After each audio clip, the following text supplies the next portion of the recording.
నమస్తే. ఈ నెల 6వ తారీఖున జరిగినటువంటి ఒక అవమానీయమైనటువంటి ఒక ఘటన. 12 ఏళ్ల ఆడపిల్ల పైన సుమారుగా 50 సంవత్సరాలకు పైబడ్డటువంటి ఒక కారు డ్రైవర్ చేసినటువంటి ఒక అత్యాచారం చేయడమే కాదు, అత్యాచారం చేసిన తర్వాత 3 అంతస్తుల బిల్డింగ్ పైకి తీసుకెళ్ళి ఆ అమ్మాయిని, ఆ పాపను చంపేందుకు ప్రయత్నం చేయడం జరిగింది. సో ఆలస్యంగా ఘటన వెలుగులోకి వచ్చినప్పటికీ ఈ బాధిత యువతిని ఎవరైతే రేప్ చేయడం జరిగిందో, ఎవరైతే అఘాయిత్యం చేయడం జరిగిందో ఆ వ్యక్తిని ఖచ్చితంగా ఇమ్మీడియట్గా ఉరేయాలంటూ రజక సంఘాల నాయకులంతా కూడా ప్రధానంగా వాళ్ళు డిమాండ్ చేస్తూ ఉన్నటువంటి పరిస్థితి కనబడతా ఉంది. కొత్త ఏం కాదు, చాలా సందర్భాల్లో చూస్తూ ఉన్నాం. ప్రతిరోజు ఏదో చోట ఏదో రకమైనటువంటి ఘటన. పసిపిల్లలపైన అత్యాచారాలు ప్రభుత్వాలు మారుతున్నప్పటికీ పసిపిల్లలపైన అత్యాచారాలు మాత్రం తగ్గడం లేదు. సో ఈ చట్టాలలో మార్పు రావాల్సినటువంటి అవసరం ఉన్నది.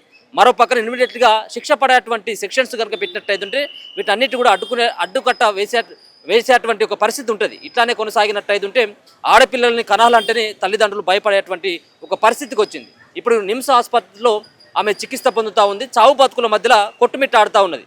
ఇప్పటికే డాక్టర్లు సైతం కూడా అక్కడ ఉన్నటువంటి ఖమ్మంలో కానీ మిగతా కొన్ని చోట్ల తిప్పినప్పటికీ అమ్మాయి పరిస్థితి చాలా సీరియస్గా ఉంది. హైదరాబాద్కి తీసుకెళ్ళాలంటే వాళ్ళు నిమ్స్కి తీసుకురావడం జరిగింది. వెన్నుపూస విరిగిపోయింది, ఎక్కడికక్కడ పార్ట్లుగా మొత్తం లోపల చాలా తీవ్రమైనటువంటి గాయాలైనట్టుగా వాళ్ళందరూ ఇప్పటికే వైద్యులు సైతం కూడా ధృవీకరించడం జరిగింది. మాట్లాడదాం. ఒక పక్కన ఖమ్మం జిల్లా నుంచి ఉన్నటువంటి చాలామంది ఆ పాపకు సంబంధించినటువంటి బంధువులు వచ్చిండ్రు. అంతేకాకుండా మరో పక్కన రజక సంఘాలకు సంబంధించిన రజక కుల సంఘాల నాయకులు సైతం కూడా వచ్చి ఒక ఆడబిడ్డకు జరిగినటువంటి, ఒక చిన్న పిల్లకు జరిగినటువంటి ఇటువంటి ఘటన ఇంకోసారి పునరావృతం కాకుండా ఎవరైతే ఈ యొక్క ఘాతుకానికి పాల్పడ్డారో ఆ వ్యక్తిని శిక్షించాలంటూ ప్రధానంగా డిమాండ్ చేస్తా ఉన్నారు. మాట్లాడదాం. మనం ఇక్కడ ఉన్నటువంటి నాయకులంతా కూడా ఉన్నారు, మాట్లాడేటువంటి ప్రయత్నం చేద్దాం. ఏం జరిగింది అసలు, మీరు ఏం డిమాండ్ చేస్తారు?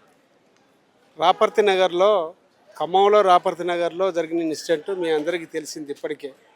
ఆ పాప పేరు తేజస్విని, వాళ్ళ అమ్మా నాన్న రేగల్ల రమేష్, అట్నే పార్వతి. వాళ్ళే చిన్న పిల్లలు, వాళ్ళకో పాప ఏమే, ఇంకో 12 సంవత్సరాలు ఉంటాయి.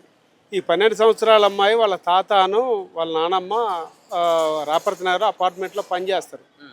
ఆడికి సెలవులలో వచ్చింది ఆ పాప. అదే నేరం అయిపోయింది. ఆ అమ్మాయి పేరెంట్స్ తోటే ఉంటుంది హాస్టల్లో. అమ్మాయి వైరాలో హాస్టల్లో ఉంటుంది అమ్మాయి.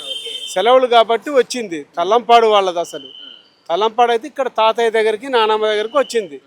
వస్తే ఈ ఇన్సిడెంట్ జరిగింది. దాంట్లో గౌస్ పాషా అనేటువంటి వ్యక్తి, అతను గతంలో కూడా నేర చరిత్ర ఉన్నది. అతను రేపిస్టు, అదేవిధంగా రౌడీ షీటర్.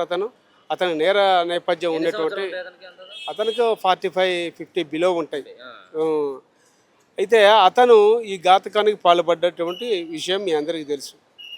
ఆ అమ్మాయిని ఆగం చేసిన తర్వాత అమ్మాయి ఆడ చెప్పొద్దో లేకపోతే మళ్ళీ నా పేరు ఆడ బయటకు వస్తుందో అని చెప్పి ఈ గౌస్ పాషా అనేవాడు పైకి తీసుకెళ్ళి ఆ అమ్మాయిని మెడకాయ కాలు పట్టుకొని కిందికి నెట్టేసిండని ఆ అమ్మాయి వాంగ్మూలం వచ్చింది.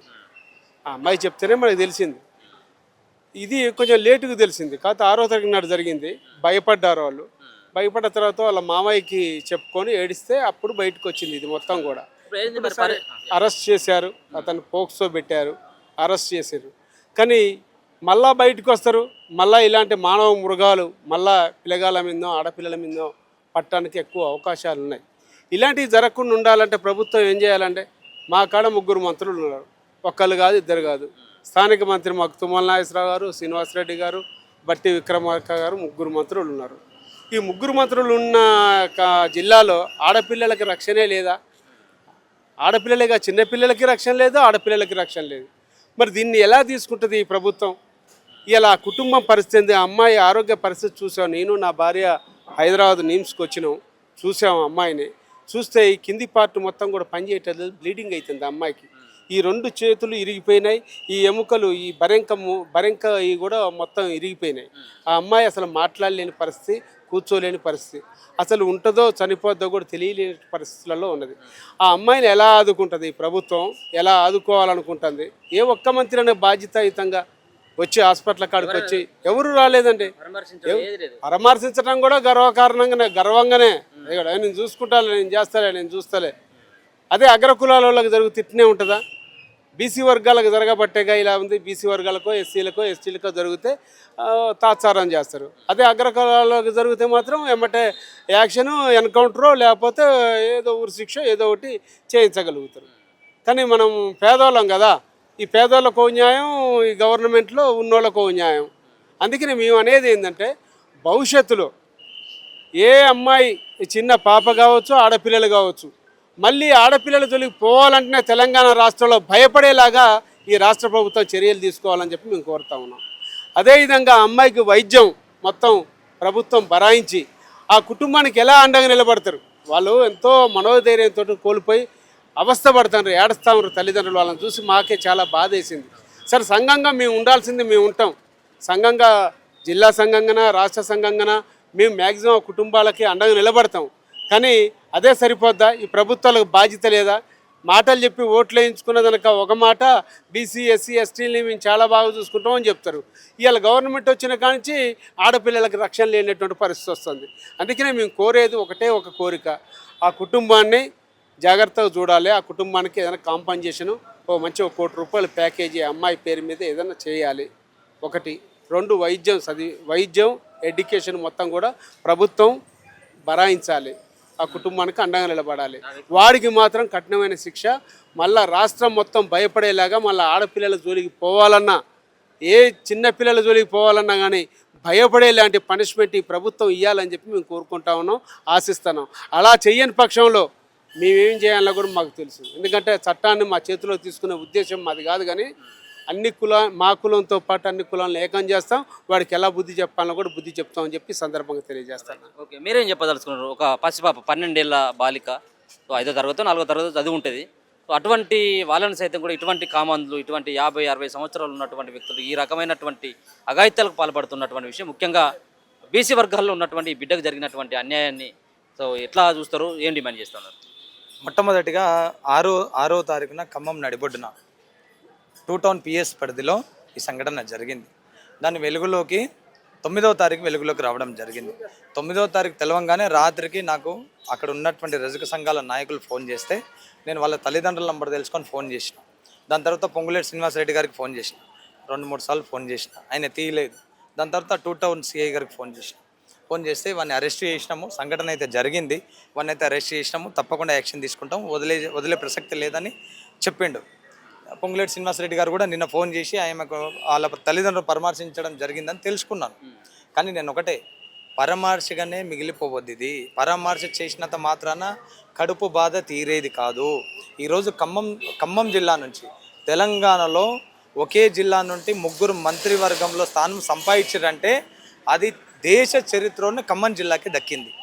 ఈరోజు ఖమ్మం జిల్లాలోనే మీ సొంత ఇలాకాలోనే ఒక రజక పాపకి 12-13 సంవత్సరాల రజక పాపకి అన్యాయం జరిగితే స్పందించకపోతే, మీరు ఆ కుటుంబానికి న్యాయం చేయకపోతే తెలంగాణలో ఉన్నటువంటి 33 జిల్లాలకు ఏ విధంగా న్యాయం చేస్తారో మంత్రులు ప్రెస్ మీట్ పెట్టి దీని మీద వివరణ ఇవ్వాలి. వాస్తవం అవునా కదా? ఇంట గెలిచి రచ్చ గెలవాలంటారు. మీ సొంత జిల్లాలో చిన్నపిల్లలకు రక్షణ లేదు, మీ సొంత జిల్లాలోనే రజకులకు రక్షణ లేదు, బడుగు బలహీన వర్గాలకు రక్షణ లేదు. రాష్ట్రంలో ఉన్నటువంటి 33 జిల్లాలకు ఏ విధంగా న్యాయం చేస్తారు? మీరు ఖమ్మం జిల్లాలకు మంత్రులు కాదు కదా, రాష్ట్రంలో 33 జిల్లాలకు మంత్రులు కదా. కాబట్టి ఈ పాప మీద నరరూప రాక్షసుడు గౌస్ పాషా ఎవడైతే ఉన్నాడో డాక్టర్ బిఆర్ అంబేద్కర్ గారు రాసిన రాజ్యాంగం ప్రకారంగా వారిని కఠినంగా శిక్షించాలి. గతంలో రాజశేఖర రెడ్డి గారు ముఖ్యమంత్రిగా ఉన్నప్పుడు బీటెక్ చేసి అమ్మాయి మీద యాసిడ్ దాడి జరిగితే రాత్రికి రాత్రి ఎన్కౌంటర్ చేసి సమన్వయం చేసిండు గతం స్వర్గీయ రాజశేఖర రెడ్డి గారు. దాని తర్వాత కేసీఆర్ గారు ముఖ్యమంత్రిగా ఉన్నప్పుడు మన శంషాబాద్ టోల్గేట్ దగ్గర జరిగినటువంటి ప్రియాంక రెడ్డి ఘటన మీద స్పందించి తప్పకుండా సజ్జనర్ గారు సిపిగా ఉన్నారు. అప్పుడు సజ్జనర్ గారు అప్పుడు ఏం చేసిందంటే నిందితులను 3 జొల్లు శివ ఇంకే పేర్లు ఉన్నాయి, వాళ్ళని ఎన్కౌంటర్ చేసి న్యాయం చేసిండు. ఇప్పుడు కూడా ఎందుకు సజ్జనర్ గారిని ఒకటే రిక్వెస్ట్ చేస్తా ఉన్నా, అప్పుడున్న సిపి గారు మీరే, ఇప్పుడున్న సిపి గారు మీరే, రజక జాతి తరఫున మేము ఒకటే రిక్వెస్ట్ చేస్తూ ఉన్నాం. ఇంతకుముందు నాగర్ కర్నూల్లో ఒక రజక పాప 3 నెలల పాప మీద అఘాయిత్యం జరిగింది. అఘాయిత్యం అంటే కాలితోడుదంతే చచ్చిపోవడం జరిగింది. ఆ విషయంలో కూడా ఇప్పటివరకు న్యాయం జరగలే.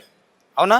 వాళ్ళ తల్లిదండ్రులు ఇప్పటివరకు నిందితులు కూడా ప్రజల మధ్యలో తిరుగుతున్నారు, తాగుతుర్రు, తింటుర్రు, పండుగలు చేసుకుంటారు కానీ కుటుంబానికి, రజక కుటుంబానికి న్యాయం జరగలే. ఖమ్మం విషయంలో కూడా సజ్జనర్ గారు దీని మీద స్పందించాలి. మీరు ఆ రోజు ఏ విధంగా అయితే దేశం గర్వించదగ్గ ప్రియాంక రెడ్డి మీద అఘాయిత్యం చేసినటువంటి హత్య చేసినటువంటి వాళ్ళను ఎన్కౌంటర్ చేస్తే క్రికెటర్లతో సహా సినిమా బాలీవుడ్ టాలీవుడ్ ఏ వుడ్ ఉంటే ఆ వుడ్లో అందరు మాట్లాడారు. ఎట్లా మాట్లాడారు? న్యాయం చేసినారు, సజ్జనార్ గారు సెల్యూట్ అని చెప్పేసి ప్రతి పేద బిడ్డ సెల్యూట్ చెప్పింది. ఖమ్మం విషయంలో కూడా నరరూప రాక్షసుని కొత్తగా డీజీపీగా బాధ్యతలు చేపట్టినటువంటి సివి ఆనంద్ గారికి కూడా ఒకటే రిక్వెస్ట్ చేస్తా ఉన్నా, పోలీస్ డిపార్ట్మెంట్ అంటే మాకు అంత నమ్మకం ఉంది, పోలీస్ డిపార్ట్మెంట్ మీద నమ్మకం ఉంది కాబట్టి నిందితుని ఊకనే వదిలేదు. ఆ నిందితుడికి ఆ నరరూప రాక్షసుడు ఇదే లాస్ట్, ఇదే మొదటిది, ఇదే లాస్ట్ కావాలి, వాడి జీవితానికి ఇది సుఖాంతం పలకాలి. వాడిని ఉరిశిక్ష వేస్తారా లేకపోతే ఎన్కౌంటర్ చేయండి. ఎన్కౌంటర్ చేస్తే మిమ్మల్ని ఎవరు చేసినా అని ఎవరు అడగరు. ఎందుకంటే పేద ప్రజల పక్షాన నిలబడాల్సింది పోలీసులు అని చెప్పేసి దేశం గర్విస్తుంది. ముఖ్యమంత్రి గారు ఈ సంఘటన మీద స్పందించాలి. ఇప్పటివరకు స్థానిక మంత్రులు తుమ్మల నాగేశ్వరరావు గారు దీని మీద స్పందించలేదు. దాని మీద మల్లు బట్టి విక్రమార్క గారు కూడా దీని మీద స్పందించలేదు. మహిళా మంత్రులుగా ఉన్న కొండ సురేఖ గారు కావచ్చు, అదేవిధంగా అక్క మన తెలంగాణ రాష్ట్రానికి ప్రతి ఇంటికి ఆడబిడ్డ అయినటువంటి మంత్రి మన అక్క సీతక్క గారు కావచ్చు, ఈ మహిళా మంత్రులు కూడా స్పందించలేదు. ఇప్పుడు మహిళల మీద వదిలేసే చిన్న పాప మీద మహిళనే కదా, ఆమె గర్లే కదా, మీరు ఎందుకు స్పందించట్లేదు? ప్రభుత్వం కాంగ్రెస్ ప్రభుత్వం వచ్చిన తర్వాత రజకుల మీద కనీసం ఒక 5-6 సంఘటనలు జరిగినాయి ఈ 2.5-3 సంవత్సరాలు. ఎక్కడ కూడా రజక కుటుంబాలకు న్యాయం జరగలేదు. మహిళలకు రక్షణ కరువైపోయింది తెలంగాణ రాష్ట్రంలో. ముఖ్యమంత్రి గారికి ఈ నిమ్స్ హాస్పిటల్ ఎంత దూరం ఉందండి? కొద్దిగానే దూరం కదా, కూతవేటు దూరంలోనే. మిమ్మల్ని వస్తుంటే ట్రాఫిక్ ఆపనిక పోలీసు వాళ్ళు ఉన్నారు కదా, వచ్చి ఎందుకు పరామర్శించలేదు? ఈరోజు తెలంగాణ రాష్ట్రంలో వైద్య ఆరోగ్య శాఖ మంత్రిగా దామోదర రాజనరసింహ గారు ఉన్నారు, ఆయన మంత్రిగా ఉన్నారు. కానీ ఈ సంఘటన మీద ఎందుకు స్పందించలేదు? ఇప్పటివరకు ఎందుకు రాలేదు? దామోదర రాజనరసింహ గారికి నేను ఒకటే డిమాండ్ చేస్తా ఉన్నా, మీరు తక్షణమే ఇక్కడికి రావాలి. మంత్రులు సీతక్క గారు, మన కొండ సురేఖ గారు కూడా ఇక్కడికి రావాలి. తక్షణమే మా కుటుంబానికి న్యాయం చేయాలి. ఈ బిడ్డ పరిస్థితి చూస్తే ఈరోజు పక్కటెమ్మకలు విరికి బతుకు జీవుడాన్ని బతుకుతా ఉంది. అసలు 50-50 చెప్తారు డాక్టర్లు. తప్పనిసరిగా చెప్తున్నా, వాని ఉరిశిక్ష వేయకపోతే, ఎన్కౌంటర్ చెయ్యకపోతే అఖిల భారత రజక సంఘం ఆధ్వర్యంలో రాష్ట్ర వ్యాప్తంగా బంధుకు పిలుపునిస్తాము. ముఖ్యమంత్రి ఇంట్లో బట్టలు ఉతకడం మానేస్తాము. మంత్రుల ఇండ్లల్లో, ఎమ్మెల్యే ఇండ్లల్లో, ప్రజాప్రతినిధుల ఇండ్లల్లో బట్టలు ఉతకడం మానేస్తే అప్పుడు ఏ విధంగా ఉంటుందో పరిస్థితి అర్థం చేసుకోండి. తప్పనిసరిగా రజకులందరూ రోడ్లు ఎక్కాల్సి వస్తుంది. ఖమ్మం జిల్లాలో కూడా బంద్ను ప్రకటిస్తూ ఉన్నాము. త్వరలోనే ఖమ్మంలో భారీ ధర్నా పెట్టబోతా ఉన్నాం. తప్పకుండా ఈ విషయంలో కుటుంబానికి న్యాయం చేయాలి. ఈరోజు సంఘటన జరిగింది కదా, ఈ సంఘటన మీద మీడియా పరంగా మాకు సపోర్ట్ చేసినటువంటి మల్కాజ్గిరి బీజేపీ కంటెస్టెడ్ ఎమ్మెల్యే అయినటువంటి ఏనుగు సుదర్శన్ రెడ్డి గారికి, అదేవిధంగా మన సతీష్ గారికి, వాళ్ళ టీం సభ్యులందరికీ అఖిల భారత రజక సంఘం తరఫున ధన్యవాదాలు తెలియజేస్తూ ఒకటే విషయం, రజకులకు అన్యాయం చేయాలని చూస్తే, రజకుల మీద దాడులు చేయాలని చూస్తూ ఊరుకోలేము. తప్పకుండా అఖిల భారత రజక సంఘం జెండా ఉంది. రజకుల దమ్మేందో, రజకుల సత్తా ఏందో, చాకిరేవు దెబ్బేందో ఈ ప్రభుత్వానికి చూపించే బాధ్యత మేము తీసుకుంటామని చెప్పేసి తెలియజేసుకుంటాం. ఇది ఇక్కడ ఉన్నటువంటి రజక సంఘాల నాయకులు సైతం కూడా ఒక పక్కన రాష్ట్ర ప్రభుత్వానికి హెచ్చరిస్తూనే మరో పక్కన పోలీసులు సైతం కూడా వాళ్ళు హెచ్చరిస్తూ ఉన్నారు. ఖచ్చితంగా ఎన్కౌంటర్ చేయాలని చెప్పేసి వాళ్ళు ప్రధానంగా డిమాండ్ చేస్తున్నటువంటి పరిస్థితి కనబడతా ఉన్నది.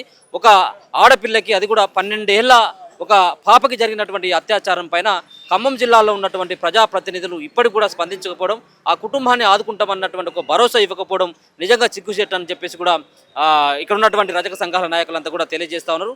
చూద్దాం మరి బాధిత కుటుంబానికి న్యాయం జరగాల్సినటువంటి బాధ్యత ఖచ్చితంగా ఉందని చెప్పేసి చెప్పుకుంటూనే ఇప్పటికైనా రాష్ట్ర ప్రభుత్వం స్పందించాల్సినటువంటి అవసరం ఉన్నది. ఆ కుటుంబాన్ని ఆదుకోవాల్సినటువంటి అవసరం కూడా ఎంతైనా ఉంది. చూస్తూనే ఉండండి మన తొలి వెలుగు.